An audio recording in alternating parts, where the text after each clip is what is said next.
Geography of Region 10, or also called as Northern Mindanao. So the region is a combination of plains, rolling hills, mountains, coastal areas with rich soil, abundant minerals, and agricultural resources. It has a strategic location, which is why it serves as the getaway to and from the rest of Mindanao. So kani siya nga region, kombinasyon daw ni siya sa patag or mga bungtod nga kabukiran, mga baybayon nga naay mga nindot nga yuta, nya naapoy daghan nga mga tourist spot diri ang nga lugar. Each region, there's a capital and provinces. So the capital of Region 10 or Northern Mindanao are first Malaybay City, second Mambahaw, third Tubod, and the fourth one Oroquita City, and the last one is Cagayan de Oro City. And the provinces, these are first Bukidnon, followed by Camiguin, Lanao del Norte, Misamis Occidental, and Misamis Oriental. So the first one is Bukidnon. The name Bukidnon comes from the root word bukid, meaning mountain or hill, and refers not only to the province but to the people living there as well. It is landlocked and mountainous and is the southernmost province of the region.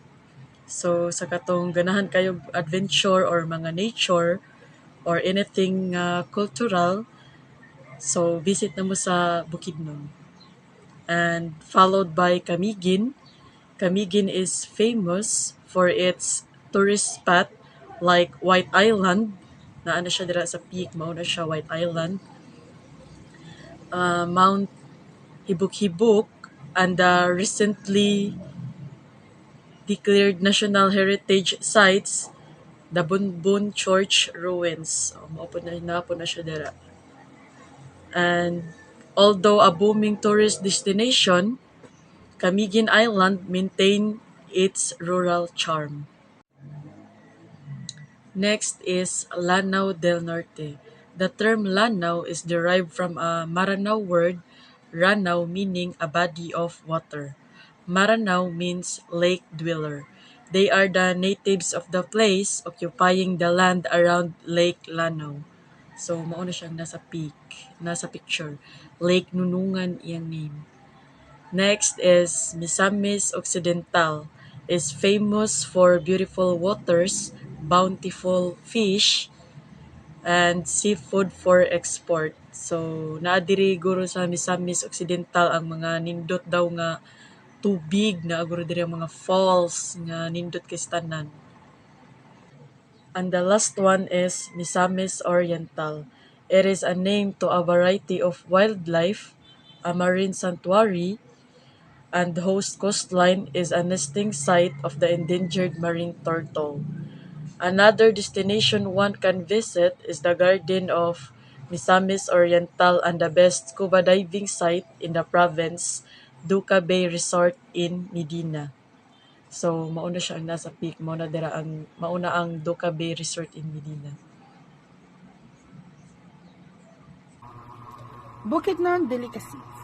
One of the most famous delicacies in Bukidnon is the binaki, or what we call steamed corn cake. It is a popular dessert in northern Mindanao, and it is sold in streets and also in restaurants. Next is the accommodation in Bukidnon. One of the best accommodation in Bukidnon is the Dahilayan Comfy Cabin. You can get everything you want, perfect place, perfect sites, anything, and low price range. Festival in Bukidnon. Kaamulan Festival is an ethnic cultural festival held annually in Malaybalay City, Bukidnon, from the half of February to March 10. Delicacies in Misamis Oriental, the Sikwati and the Putumaya. Sikwati is a hot chocolate in the Philippines. ang Puto Maya and also kakanin, and both of them is very perfect combination. Accommodation in Misamis Oriental, Maria Inns, which also offered restaurant and also offered a private parking. Festivals in Misamis Oriental. Cuyamis Festival is the grandest festival in Misamis Oriental, gathering all the cities and towns in Cagayan de Oro City. The very highlight in the Cuyamis Festival is their street dancing. Delicacies in Camiguin. Pastel de Camiguin. This pastry is a sweet bun that has filled with ube, yama, makapuno, and any other flavored filling. Accommodation in Camiguin. Camiguin Blue Lagoon Cottage. It surrounds with rainforest and also literally have a calming view. Camiguin Festival. Lanzones Festival is celebrated annually in the third week of October. Delicacies in Lanao del Norte. Palapa. Palapa can also serves in every meal. It can be with rice or abayad, or it also can serve an appetizer. Accommodation. Ohana Pension House and Swimming Pool. It also serves a private parking with customers and located in Manila. Festivals. Kadagatan Festival is a thanksgiving for the blessings and bounty during the fish expedition and fish farming for the locals. Delicacies in Misamis Occidental. Halang-halang. Halang-halang is a poultry dish that has chili and also coconut milk. Accommodation. Costa del Sur is a beachfront resort hotel located in Arequita, capital city in Misamis Occidental. Festival. The Binobel Festival in Misamis Occidental is annually held in the first week of January in Todela City of Misamis Occidental, Philippines. Port of access in Region 10. First is Osamis Port. Is a seaport in Osamis City, Misamis Occidental, Philippines, located in Pangil Bay. It is one of the major gateway port in the Philippines. Second is the Languindingan International Airport. A clear trip provides information about the different airline brands that operate from Cagayan de Oro Airport and a list of top domestic and international routes from Cagayan de Oro. Third and the last one is Port of Cagayan de Oro. It is one of the busiest government port in northern Mindanao. In terms of cargo throughput, it is a global gateway to the Mindanao.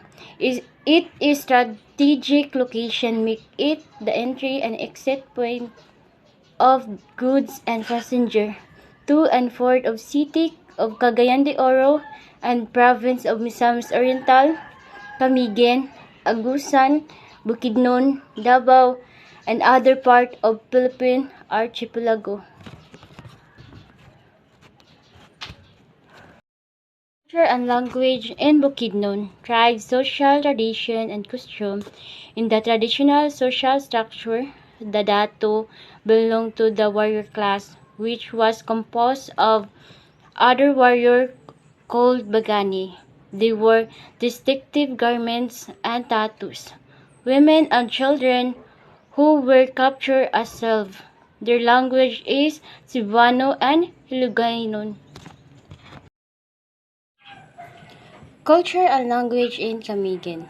They are fun-loving, deeply religious, friendly, hospitable, and very hard-working people. Their language is Cebuano, Tagalog, and English. Culture and language in Lanao del Norte. Weaving tradition weave into the malong colorful bands called malangkit. Consists of 3 to 4 color with oric design, scroll, leaf, or vein motif woven in abstract form. Their language or dialect is Cebuano or Bisaya, Boholano, and Maranao. Culture and language in Misamis Oriental. Almost 80% of population is Roman Catholic. There is either liberal or conservative Protestant, such as Baptist, Seventh-day Adventist, the Church of Jesus Christ, the Latter-day Saint, and Iglesia ni Cristo. The language or dialect is Cebuano, Tagalog, English, and Cebuano. Language in Misamis Occidental. A stranger's marriage between Spanish influence and indigenous practice that participate in one of their festival, and you will find yourself celebrating traditional costume of both Cebuanan and Catholics. Their language or dialect is Cebuano, English, and Tagalog. These are some of the tourist spots and activities in Region 10. First is tourists and activities in Camigan. Santo Niño Cold Spring in Catarman, Camigan is a cold gateway to escape the summer heat. Abundant, constantly flowing water that's clean and fresh has all natural resort provide a swimming pleasure on different level. The activity is swimming. The second is the tourist and activity in Misamis Occidental. Hoyohoy Highland Stone Chapel Adventure Park in Taguig City, Misamis Occidental is a crowd favorite for many reasons. The most popular in tourist attraction in Tagum City, the scenery, the place, the food, the underlying rush activity the park is offer. The activity is zipline and hiking. Third, tourists and activities in Misamis Occidental. Baobawon Beach Resort in Paradel, Misamis Occidental. Baobawon is a island located less than a kilometer of the seashore of Paradel, a lovely town located in Misamis Occidental. Baobawon Beach Resort does not offer a overnight stay yet, but is open to all guests for day tour access. The activities is snorkeling, surfing, kayaking, paddling boarding, and the fourth tourist and activities in Bukidnon, Limusudan Falls and Mindaroma Falls in Talagak, Bukidnon measures more than 870 feet high, making it one of the highest waterfalls in the Philippines. It is a two-tier waterfalls cascading on the dramatic cliffs. The activity is biking, hiking, and swimming. The last one is tourists and activities in Lanao del Norte. Naomi Botanical Garden and Tourist Inn in Osami City is a 9-hectare area consists of fruits, ornamental plant, and ceramic shop. The management also accepts food catering and hotel accommodation. Their activities is tennis, ceramic design and pottery, and free a tree or picture plant.